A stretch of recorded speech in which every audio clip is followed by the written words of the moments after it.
Hello, I'm David Leff, a poet and an essayist, and I've lived in the old mill village of Collinsville, Connecticut for most of my life. In 2004, my book about Collinsville, The Last Undiscovered Place, was published, and in it there's a chapter about the music scene in the 1990s, part of the time covered by this Music History Channel. The chapter is called Music Everywhere, and indeed there was a lot of music in that little village back then, and still is. I begin the chapter with an epigraph from the Victorian English poet Tennyson, from his Idylls of the King, and the epigraph goes like this: "The city is built to music, therefore never built at all, and therefore built forever." So, music everywhere. Arriving home from the firehouse one midnight a few years back, I pulled into my driveway, nerves jangling. Exhausted, I wanted nothing more than to crawl into bed and fade away, but there was no going to sleep. I was returning from the scene of a car wreck, and I could not rid my mind of the image of a swollen, bloody face framed by twisted metal and shattered glass. I turned off the ignition, got out, and slammed the door. The sound echoed in the still night. The early summer air was warm and moist, and vaguely scented with the lilies that were growing in my garden at the time. The quiet was suddenly shattered, though, by booming drums and guitar chords pouring into the dark from the fireplace, a ramshackle bar 3 doors and a street crossing away. The wail of blues harmonica somehow drowned out the sirens that had been echoing in my head, and with them the sound of sheet metal being twisted and pulled by the hearse tool, and the tinkle of safety glass falling to the pavement. I turned around and followed this new siren song. Now, the fireplace is no fern bar. It's unlikely that even the most hardy plant could survive the nightly haze of cigarette smoke that fills the place. It's proudly and unapologetically a joint. Built as a home in the late 19th century, it appears in old photographs as an elegant structure with delicate moldings and a handsome entryway. Later, it housed a jewelry store and other small commercial enterprises. Today, a bulging, boxy addition with wide strips of aluminum siding, featureless doors, and smudged picture windows squats in front of the original structure. Paint peeling, at times it seems the building is rapidly reverting to its original elements. A reminder of the dark days when the Collins Company closed after going out of business. But its condition is a welcome bulwark against the village's growing gentrification. As long as the fireplace remains, Collinsville will retain some of its beloved rough edges. The band had just finished a number as I entered the dim rectangular room through a billowing cloud of smoke. I walked past them as they adjusted amplifiers and tuned their instruments near the pool table, and made my way to the bar through the milling crowd absorbed in laughter, conversation, and elbow bending. I ordered a Rolling Rock long neck from Bill, the proprietor.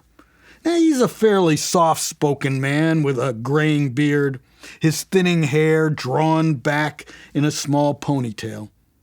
He doesn't always warm to strangers, not right away, but he's got a big heart, and once you get to know him, he'll spin you a yarn or two. I turned to face the band. They started up with a series of bluesy riffs. A televised soccer match flickering above the bar was quickly forgotten, and all but a few conversations died. Dancing erupted. The crowd shouted out choruses between swigs of beer. The entire packed room vibrated with the music, both the people and the place. We were not so much an audience as part of an event. I thought of Tom Wolfe's observation about Kesey's acid test house band, the Grateful Dead. That in the moment, the place, people, and music merged, became an organism. The place fit like a pair of old frayed jeans. The bar throbbed and became the perfect conveyance for the band's sound. A little rough, a little down and out. The disturbing images of the crash I'd left an hour earlier had not dissipated as much as they became subsumed in the music. About half the crowd was from the neighborhood, and they ran the gamut. Friends who lived on my block, business owners, a painter, a potter, and vaguely familiar people from the area who hung out down at the coffee shop or did their banking next door at the Collinsville Savings Society. Saturday night fireplace regulars mingled with people who had never crossed the threshold before. Men and women, truck drivers and lawyers, 20-somethings to 60-somethings. They bumped up against each other, lost in the music. In that moment, we were all together in space, time, and outlook. We were Collinsville. Most of the band lived not more than a 5-minute walk from the bar. Rob, the heavy-set singer who had performed for our block parties, had a house around the corner from me, and our sons occasionally played together. Belushi-like in his dark glasses and black T-shirt, he bellowed out the lyrics to Route 66 with facial expressions to match. Andy, the wiry guitarist, rented an apartment across the street from the bar. The tall, bespectacled keyboard player, Mark, who had long made his living with a rock band, lived just up the hill. The drummer and bass player also lived nearby and were often seen on the streets of the village.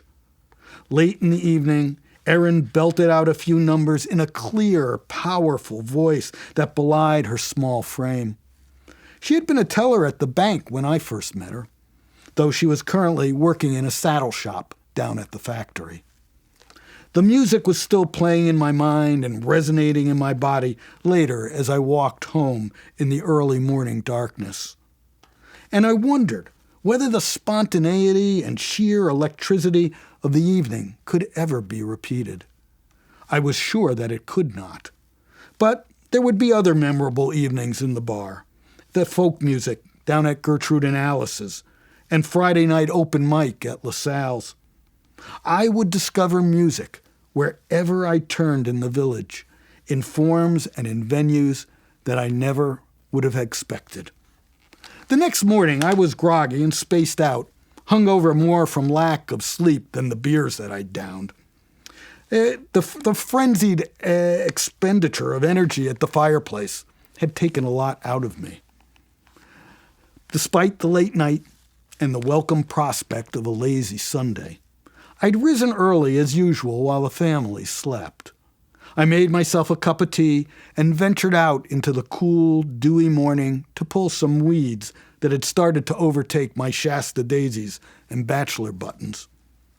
On my knees, contentedly digging out plantain and clover, I listened to the electric carillon chiming from the steeple of the Congregational Church.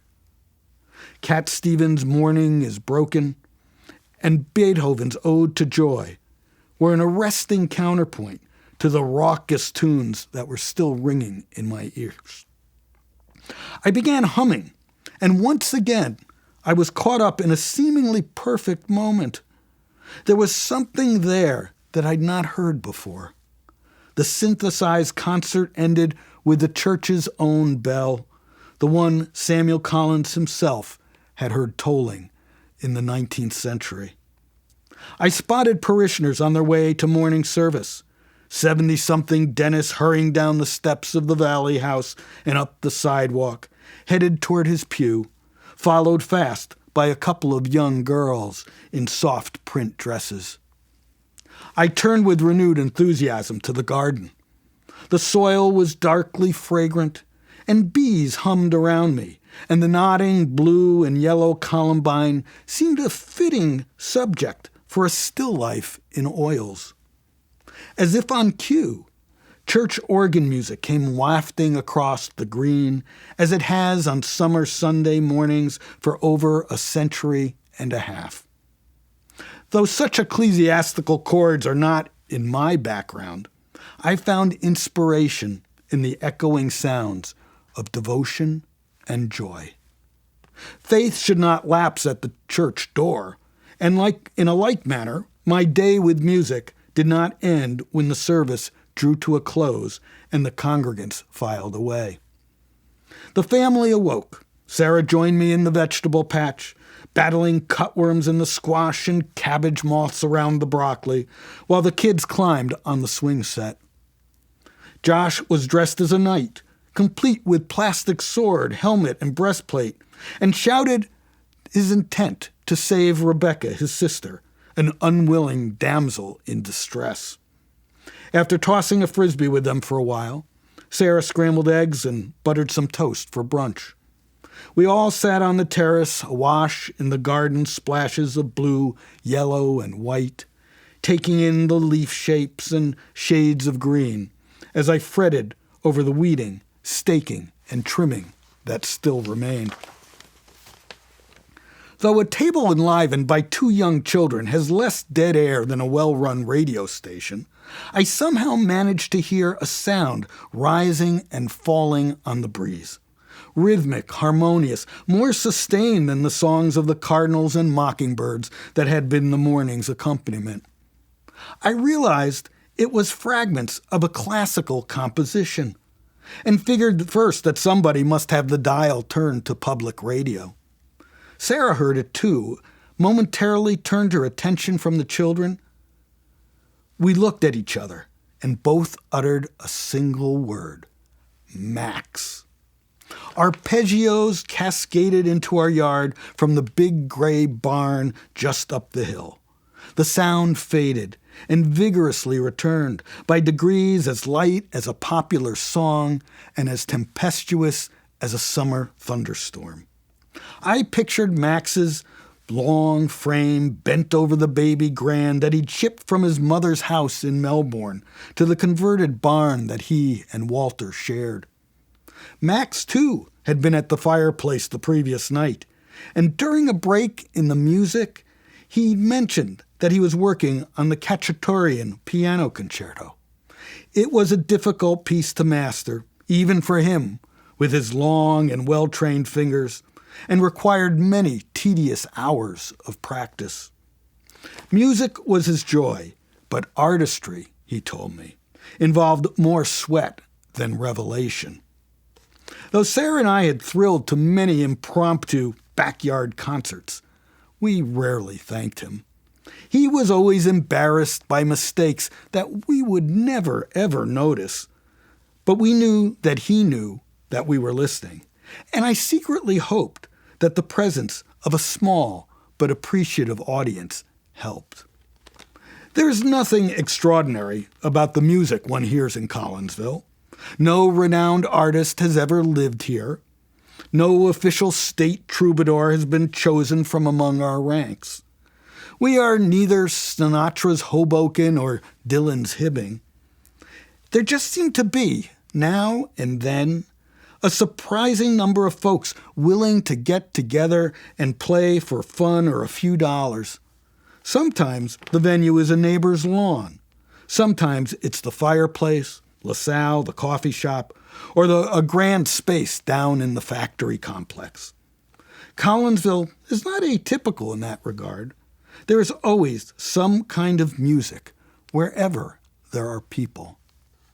Nowhere is this more apparent than among our neighbors. One door to our north live Rich and his wife Barb. She's a violinist with the Hartford Symphony. David is a public health official who strums guitar from his home on South Street and occasionally gigs with a band. Other neighbors play piano, pluck at an auto harp, sing, or occasionally pick up a brass instrument. They just need some sign of neighborhood interest to draw them out and embolden them to play.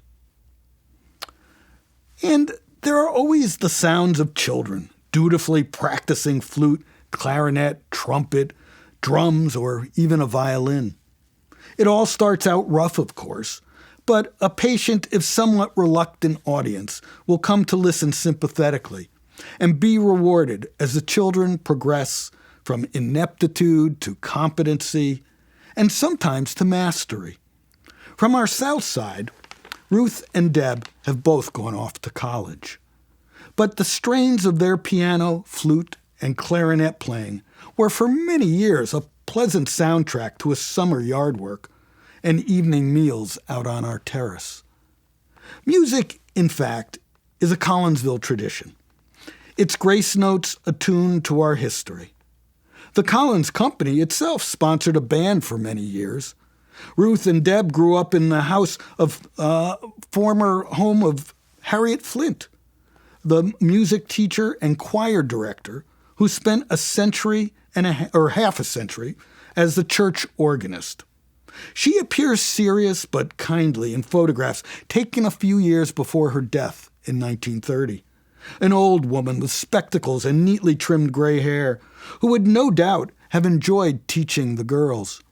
James Spencer, her blind predecessor, once lived around the corner on Main Street. A regional ensemble, the Farmington Valley Band, had its origins in the village.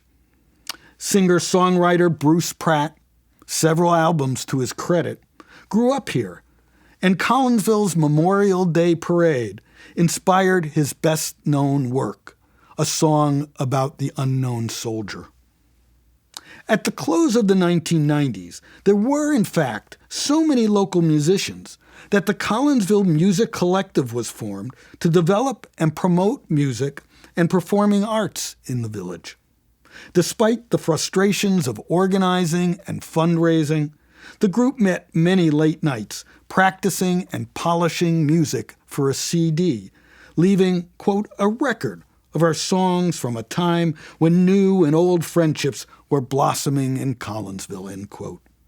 According to the liner notes, wildly eclectic, the disc melded ballads of garage rock, blues, R&B, funk, and psychedelica.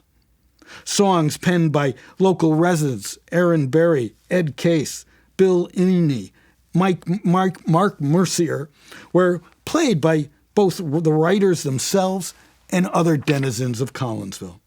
The CD was called Our Big Idea, and the cover featured a drawing of a couple of spark plugs embedded in a human brain set within an electrified capsule. The group's photo was taken at a factory canal railing with the old polishing shop in the background. The community gobbled up the CD, and the collective donated the proceeds to the high school music program. But sadly, within a few years, the group became inactive, and music was less common on the streets of the village. There were the seemingly inevitable creative disputes, and some people moved away. Aaron went to New York to study fashion design, and one of the leaders left for Argentina. Professional musicians turned to other projects, leaving the lawyers, accountants, and shop workers to enjoy their weekends and their nights, playing free from the hassle of putting together a recording. The sound grew even less audible when Gertrude and Alice's closed. The coffee bar a casualty of a lease dispute between the parties to the sale of the factory property. And like a final sad coda, Max died of a brain tumor. True to the intangible quality of the medium, however, a community's musical flowering is often fleeting. Whether it's the Beatles' Liverpool, or the Grateful Dead San Francisco, or nearby Danbury, where Charles Ives juggled selling insurance with composing. But the sweet sounds remain, even though the collective has disbanded. I hear them at LaSalle on open mic night, or at an occasional gig at the fireplace. Now and then, as a band blares away in the factory or the church choir raises its voice, in the sounds of children practicing and neighbors playing that echo from homes and backyards. Music is here, as it is everywhere. Listen. And thank you for listening to me read this chapter. Enjoy music wherever you find it. Thank you.